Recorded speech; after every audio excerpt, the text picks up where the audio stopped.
Hello students, good morning. BA second year भूगोल की class में स्वागत है आप सभी का। हम मानव भूगोल पढ़ रहे हैं, प्रथम प्रश्न पत्र है ये आपका। तो हम इसमें मानव प्रजातियों का अध्ययन कर रहे हैं। आज हम ग्रिफिथ अमेरिकन भूगोलवेता ग्रिफिथ टेलर के प्रवास कटिबंध सिद्धांत का अध्ययन करेंगे। अमेरिकी भूगोलवेता ग्रिफिथ टेलर ने प्रवास कटिबंध सिद्धांत 1919 में दिया था। उन्होंने ये सिद्धांत में जलवायु चक्र और विकासवाद के सिद्धांत पे दिया था। जलवायु चक्र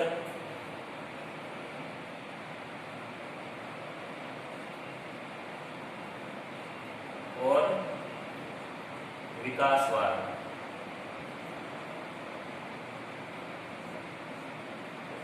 इस पे अपना सिद्धांत दिया था। अब देखो जलवायु चक्र को सुन लो।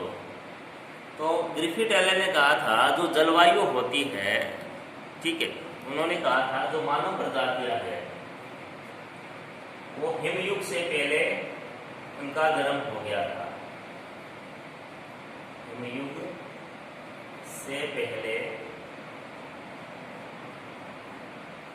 मानव प्रजातियों का उद्भव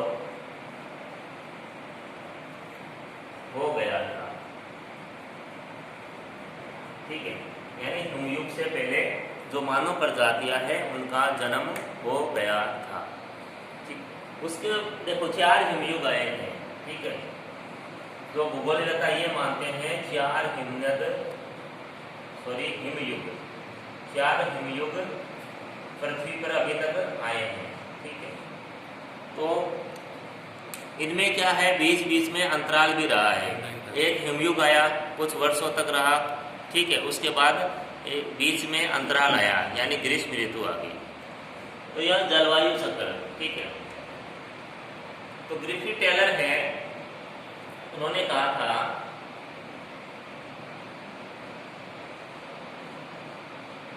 टेलर, ठीक है, इन्होंने कहा था जो मानव प्रजातियां है, देखो उनका जो उद्भव है मध्य एशिया से हुआ है, मध्य एशिया, यहाँ मानव जातियों का उद्भव हुआ, ठीक है। यहाँ से क्या हुआ, इन जातियों ने क्या हुआ, स्थानांतरण हुआ, स्थानांतरण हुआ, माइग्रेशन हुआ, यहाँ प्रवास हुआ, ठीक है। वो प्रवास देखो किस वजह से हुआ, ठीक है। एक तो जलवायु की वजह से, ठीक है। एक हो गया सामाजिक वजह से,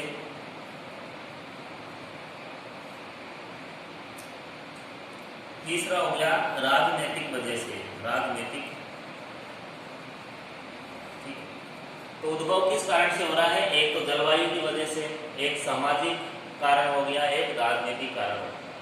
अब जलवायु कारण में देखो क्या हुआ, हिमयुग आया, हिमयुग आने से क्या हुआ, ठीक है। तो तापमान बहुत कम हो गया, तापमान चलो माइनस में चला गया, ठीक है, यानी जमाव बिंदु पे चला गया। यानी ऐसा जो तापमान है वो रहने के लायक नहीं होता, ना तो मानव वहाँ रह सकता है और ना ही वनस्पति उग सकती है वहाँ, ठीक है। इस कारण से जो मनुष्य ने वहाँ से अपना स्थानांतरण किया, कहाँ से, मध्य एशिया से। एक था देखो सामाजिक कारण। सामाजिक कारण में यही होता है कि एक ही समाज के व्यक्ति अब साथ में रहना पसंद करते हैं, ठीक है, दूसरे समाज में रहना पसंद नहीं करते, क्योंकि उनके बोलचाल, रहने सहन का जो ढंग है वो एक जैसा होता है। फिर तीसरा कारण देखो राजनीतिक कारण था, ठीक है। राजनीतिक कारण का देखो इसका उदाहरण ये देता हूँ, जैसे अपने कश्मीर है, जम्मू कश्मीर में जैसे कश्मीरी हिंदू थे, ठीक है, वहाँ पर अशांति के कारण जो कश्मीरी हिंदू थे वो भारत के अन्य हिस्सों में रहने लगे, यानी अन्य राज्यों में वो रहने लगे, उन्होंने कश्मीर छोड़ दिया, ठीक है। और एक ताज़ा उदाहरण है अपने म्यांमार देश का, ठीक है। वहाँ पर क्या है, जैसे रोहिंग्या जो मुसलमान हैं उन्होंने म्यांमार छोड़ दिया, ठीक है। अब वो शरणार्थियों के रूप में भारत और बांग्लादेश देशों में रह रहे हैं। ठीक है, यानी जहाँ राजनीतिक शांति होती है, ठीक है, वहीं मानव रह पाता है। अब जैसे जो अरब कंट्री है, वहाँ ISI जो संगठन है इनके, ठीक है, उग्रवादी संगठन है, तो वहाँ शांति नहीं है राजनीतिक तौर से। ठीक है, तो ऐसी जगहों पर लोग रहते नहीं है, वहाँ से भी पलायन कर जाते हैं। तो इस वजह से लोग मध्य एशिया से वो पलायन कर गए। ठीक है, खास तौर में इसमें जलवायु को महत्वपूर्ण माना गया है स्थानांतरण के लिए। ठीक है, जलवायु जैसे हिमयुग आया, उसके बाद क्या हुआ, एक अंतराल आ गया हिमयुग में, मौसम क्या हो गया, वापस अच्छा हो गया, यानी कुछ ग्रीष्म ऋतु आ गई। ग्रीष्म ऋतु देखो आने से क्या हुआ, मौसम सम मौसम हो गया, तो लोग क्या हुए, वापस कुछ लोग वापस चले गए कहाँ, मध्य एशिया, और कुछ जो मध्य एशिया से दक्षिण की ओर उन्होंने प्रवास किया था, दक्षिण की ओर। ठीक है, कुछ लोग दक्षिण में ही रह गए। ठीक है, तो ये था इसका ये जलवायु चक्र। उसके बाद देखो विकासवाद। ठीक है, विकासवाद का जो प्रभाव है ग्रिफिथ टेलर पर, वो पड़ा था चार्ल्स डार्विन के कारण। चार्ल्स डार्विन, ठीक है, ये डार्विन, ये देखो ब्रिटेन के थे, ये ब्रिटेन के जीव विज्ञानी थे। इन्होंने क्या, एक पुस्तक लिखी थी, जीवों की उत्पत्ति, जीवों की उत्पत्ति। ठीक है, ओरिजिन ऑफ स्पीसीज। ठीक है, इस पुस्तक में चार्ल्स डार्विन ने कहा था कि वो ही व्यक्ति या जीव जीवित रह पाता है इस पृथ्वी पर जो शक्तिशाली होता है, शक्तिशाली। ठीक है, जो निर्बल होता है, कमजोर होता है, ठीक है, वो मृत्यु को प्राप्त होता है या नष्ट हो जाता है, वो इस जगत में रह नहीं पाता। इनकी ये विचारधारा थी। ठीक है, तो इसका बहुत ज़्यादा असर पड़ा था ग्रिफिथ टेलर के ऊपर भी, देखो इसका बहुत ज़्यादा असर पड़ा था। ठीक है, तो ये जो सिद्धांत है इनका, विकासवाद का सिद्धांत, वो चार्ल्स डार्विन पे आया था। ठीक, चार्ल्स डार्विन से उन्होंने लिया था। एक और चीज़ आपको बता देता हूँ, जैसे मानव भूगोल,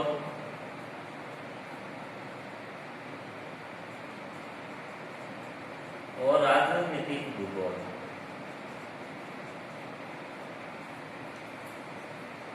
इन दोनों का पिता रेडजेल को कहते हैं, फ्रेडरिक रेडजेल। ठीक है, रेडजेल को कहते हैं। ठीक है, तो रेडजेल पे भी प्रभाव यह चार्ल्स डार्विन का पड़ा था। ठीक है, तो रेडजेल कहाँ का था, जर्मनी का था, जर्मनी।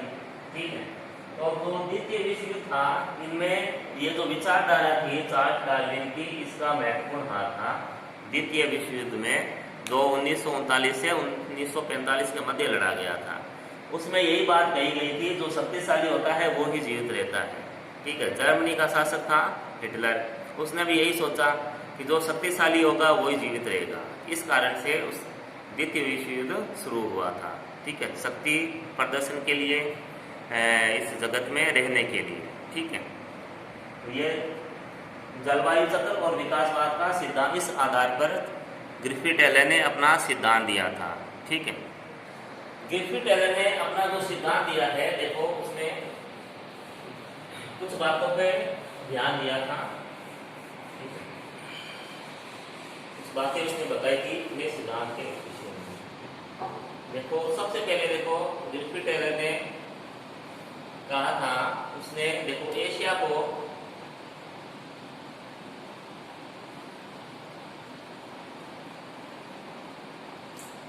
केंद्रीय महाद्वीप माना। ठीक है, ग्रिफिथ टेलर ने क्या किया, एशिया को केंद्रीय महाद्वीप माना था। ठीक है, उसके अलावा देखो यूरोप,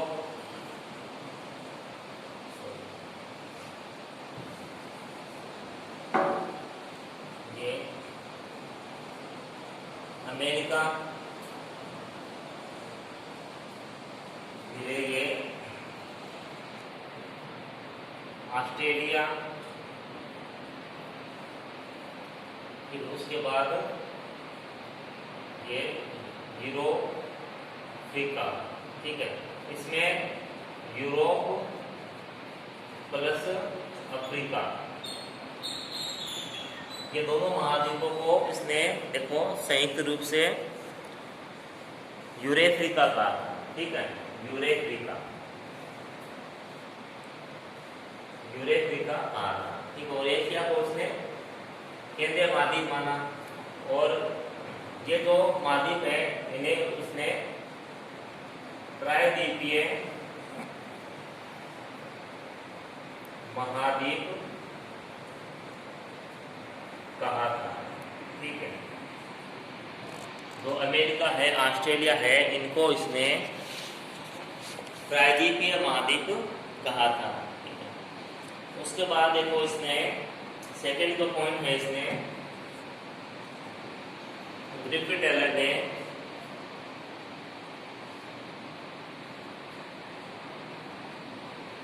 तो पृथ्वी पर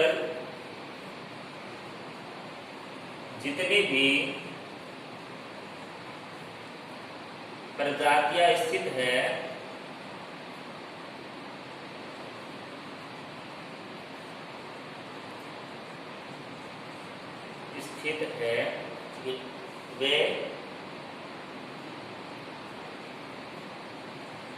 वे जातीय कटिबंध के रूप में पाई जाती है। जातीय कटिबंध के रूप में पाई जाती है। ठीक है, जातीय कटिबंध के रूप में। अब देखो जातीय कटिबंध के रूप में क्या है, जैसे मध्य एशिया में देखो, मध्य एशिया में देखो सबसे पहले निग्रिटो जाति है, उसका उद्भव हुआ था निग्रिटो। ठीक है, प्रजाति, इसका उद्भव हुआ था सबसे पहले मध्य एशिया में। ठीक है,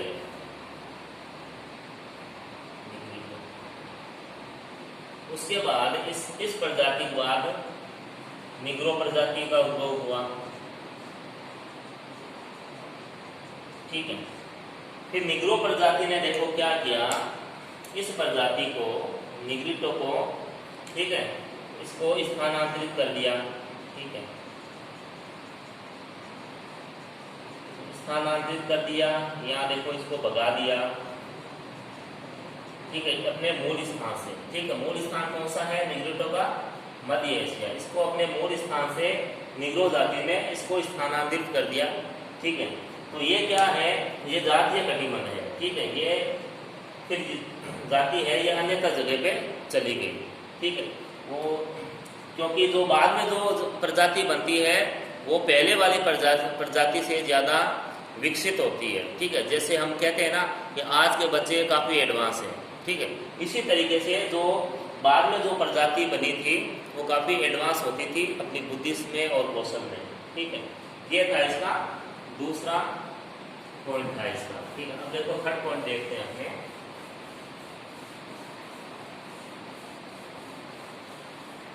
देखो थर्ड पॉइंट तो वही है, तो देखो मैंने सेकंड में आपको बता दिया था। ठीक है, यानी जो प्रजातियां हैं, देखो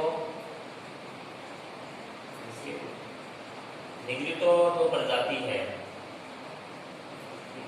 इसका स्थानांतरण किसके कारण हुआ? निग्रो प्रजाति के कारण।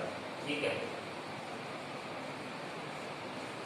इसके कारण इसका हो गया स्थानांतरण। जो पुरानी जो प्रजाति है वो देखो महाद्वीपों के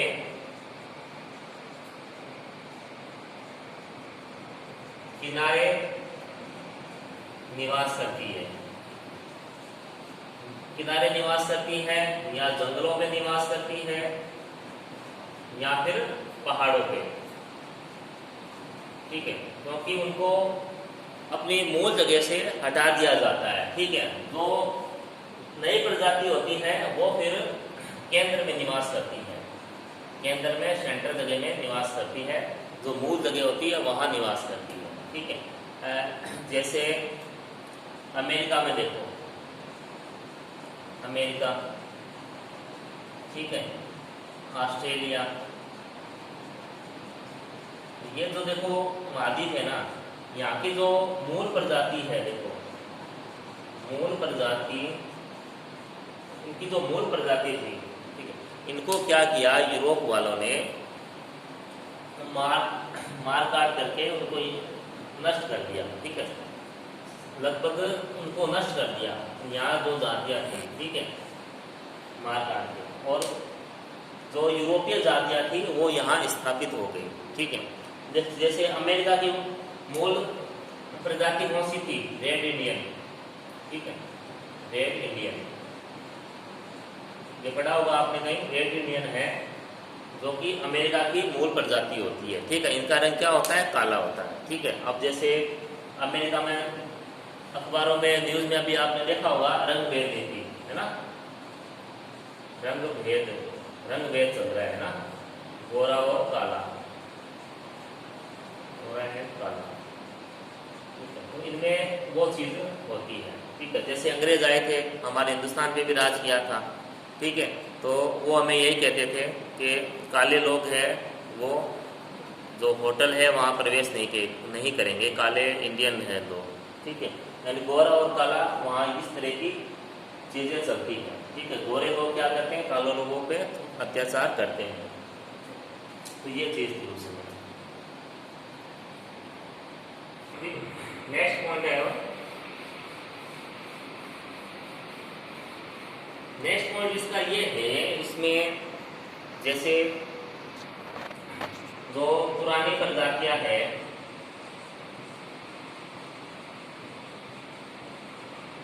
ठीक है, वहां निवास करती है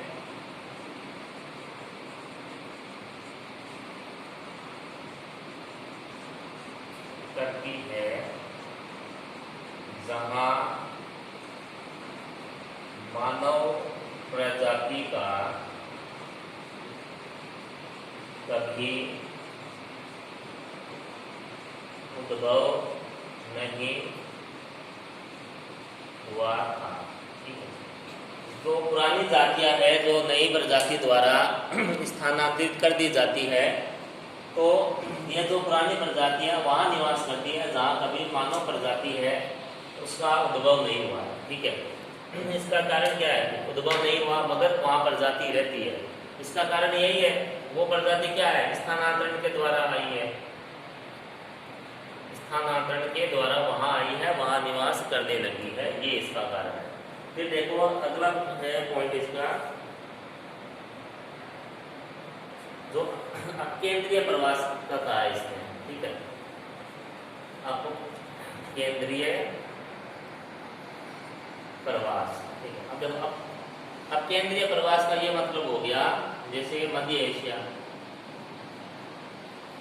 ये क्या है? केंद्र बिंदु है मानव प्रजाति के उद्भव का या निवास का। ठीक है, यानी केंद्र की बाहर की ओर जो प्रजातियां है उनका जो स्थानांतरण हुआ है वो केंद्र से बाहर की ओर हुआ है। ठीक है, जो मध्य एशिया है, देखो यहाँ से जो प्रजातियां है, सबसे पहले प्रजाति देखो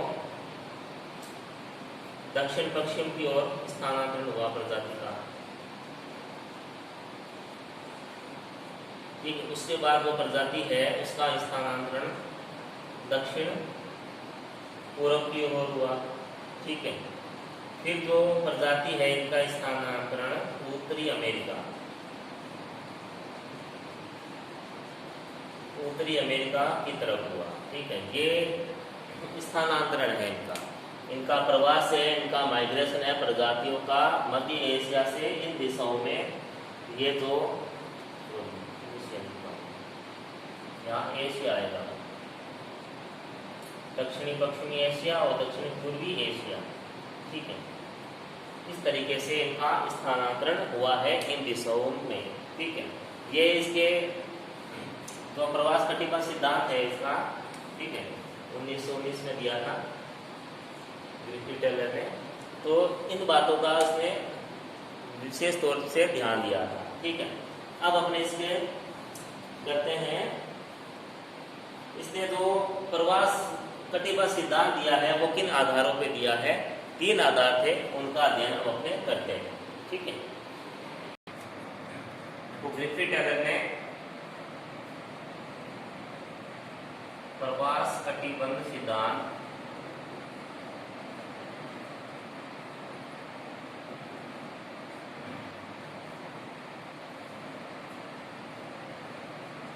का प्रतिपादन निम्न आधारों पे किया।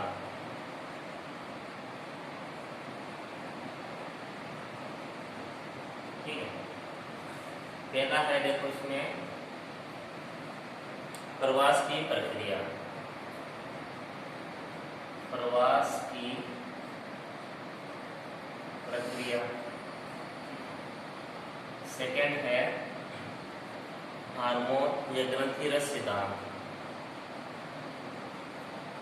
ग्रंथिरस सिद्धांत। थर्ड है इसका कटिबंध स्तर अवधारणा। कटिबंध स्तर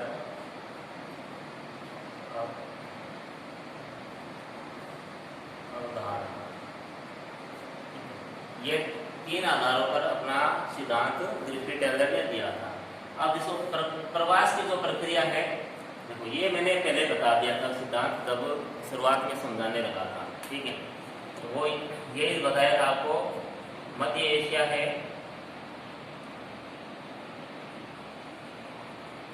ठीक है, प्रजाति का क्या हुआ? उद्भव हुआ। ठीक है, प्रजाति के कहाँ गई? दक्षिण की ओर प्रवास कर गई। ठीक है, दक्षिण की ओर प्रवास कर गई। जलवायु, ठीक है, सामाजिक कारण, यहाँ राजनीतिक कारण, इन कारणों से क्या होगी? वो दक्षिण की ओर प्रवास कर गई। क्यों कर गई? क्योंकि यहाँ हिमयुग शुरू हो गया था, जो जलवायु है वो परिवर्तित हो गई थी। इस तरफ क्या थी? ग्रीष्म थी, जलवायु रहने लायक थी, तो लोग यहाँ से इस तरफ स्थानांतरण कर गए दक्षिण में। फिर क्या हुआ? हिमयुग है वो समाप्त हुआ, फिर वापस से प्रजातियां दक्षिण से उत्तर की ओर प्रवास कर गई। ठीक है, फिर जो उत्तर की ओर देखो जो प्रजातियां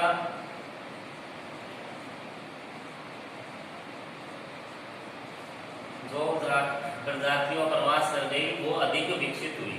ठीक है, अधिक विकसित हुई प्रजातियां। ठीक है, तो प्रजातियों के देखो विकास में, उनके विकसित होने में जलवायु का बहुत बड़ा रोल होता है। ठीक है, इसलिए तो वापस जो प्रजातियां हैं उत्तर की ओर चली गई वो अधिक विकसित हुई। ठीक है, उसके बाद देखो ग्रंथिरस सिद्धांत। ग्रंथिरस सिद्धांत आपको कराया हुआ है। ठीक है, हम देखो जलवायु जब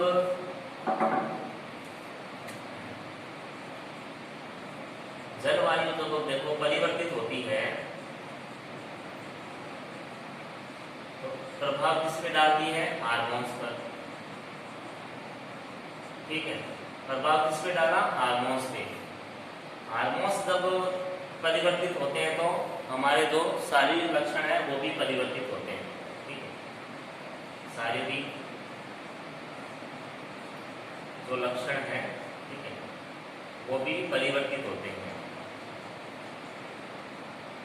ये इतना ही सिद्धांत है इसका, ग्रंथिरस सिद्धांत का। ठीक है, फिर देखो कटिबंध स्तर अवधारणा सिद्धांत है। ठीक है, ये भी आपको बता दिया था कि जो प्रजातियां है उनका जो स्थानांतरण होता है वो देखो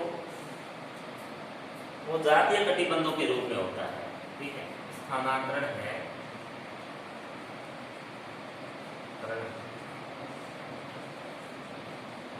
जातीय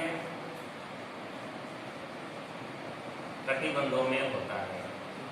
तो ये चीज भी आपको बता दी कि जैसे जो प्राचीन प्रजाति है, ठीक है, उसका स्थानांतरण हो जाता है,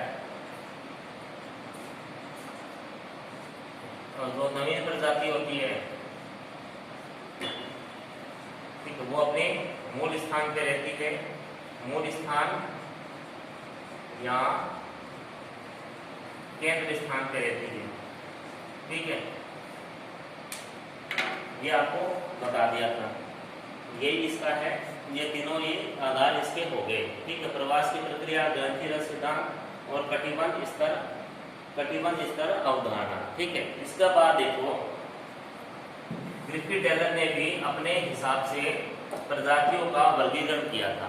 ठीक है, अब देखो ग्रिफिथ टेलर है, देखो प्रजातियों को 7 वर्गों में बांटा था, 7 वर्गों में प्रजातियों को बांटा था।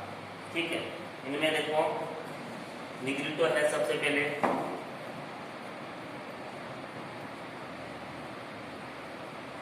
निग्रिटो, फिर है निग्रो,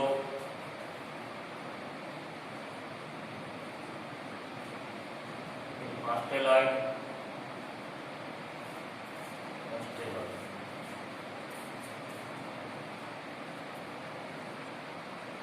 चौथा है भूमध्य सागरीय,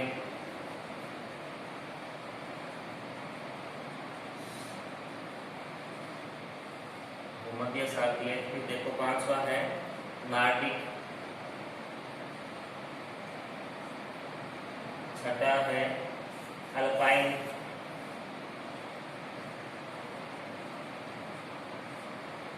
7वां और अंतिम है मंगोलियन, मंगोलियन प्रजाति। इन 7 भागों में ग्रिफिथ टेलर ने प्रजातियों को बांटा था, निग्रिटो, निग्रो, ऑस्ट्रेलॉइड, भूमध्य सागरीय, नार्डिक, अल्पाइन और मंगोलियन। इन 7 भागों में ग्रिफिथ टेलर ने प्रजातियों को बांटा था। ठीक है, ये ग्रिफिथ टेलर का प्रवास कटिबंध सिद्धांत ठीक है कंप्लीट हो गया। तो नेक्स्ट क्लास में हम प्रजाति जो विश्व स्तर पर प्रजातियों को कितने भागों में बांटा गया है, उनका क्या वर्गीकरण किया गया है, वो हम नेक्स्ट वीडियो में लेंगे। तब तक पढ़ते रहें, घर पे रहें और स्वस्थ रहें। धन्यवाद।